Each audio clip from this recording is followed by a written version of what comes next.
Welcome to 37 news. చదువుతున్నది శ్యామ్ కుమార్. నిరంతరం వార్తల కోసం చూస్తూనే ఉండండి మీ 37 న్యూస్.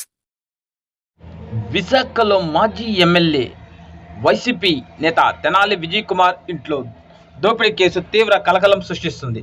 ప్రత్యేక బృందాలు ఏర్పడి పోలీసులు దర్యాప్తు ముమ్మరం చేశారు. దోపిడీ చేసిన సమయంలో తెలుగులోనే మాట్లాడుతున్నట్లు గుర్తించారు.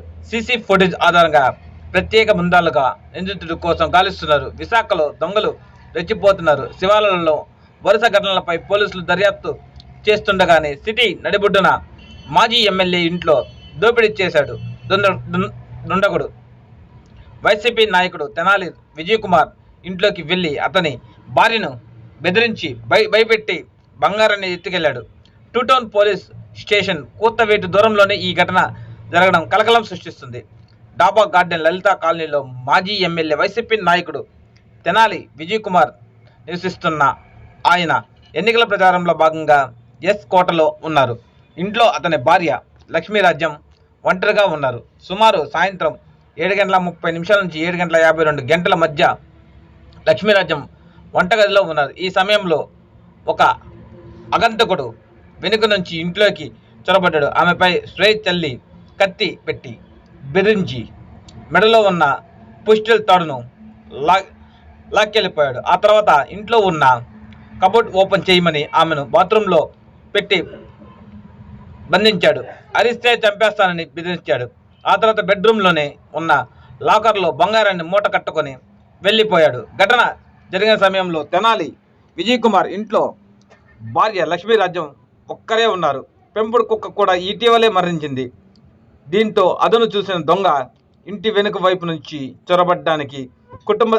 చొరబడ్డాడని కుటుంబ సభ్యులు తెలిపారు. కిచెన్లో ఉన్న లక్ష్మీరాజ్యంపై స్ప్రే చల్లడంతో అరిచేసరికి ముఖాన్ని అదిమి పెట్టాడు. వెంటనే మెడపై కత్తి పెట్టి బెదిరించాడు. ముఖానికి మాస్క్ కూడా ఉంది. ఆమెను బెదిరించి భయపెట్టి బంధించి ఇంట్లో ఉన్న దాదాపు 30 తులాల బంగారం నగదును ఎత్తుకెళ్లాడు దుండగుడు. ఈ ఘటనతో ఇంకా షాక్లోనే ఉన్నారు తెనాలి విజయ్ కుమార్ భార్య లక్ష్మీరాజ్యం. దొంగ చేతిలో ఆమె గాయపడ్డారు. సుత్తుపోయిన అదృష్టవశాత్తు ప్రాణాలు దక్కాయని అంటున్నారు.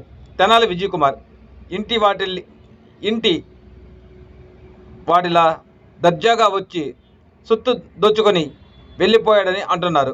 ఇంట్లోకి ఒక్కడే చొరబడ్డాడని బయట మరొకరు వేచి ఉన్నట్లు అనిపిస్తుందని లక్ష్మీరాజ్యం పోలీసులకు సమాచారం ఇచ్చారు.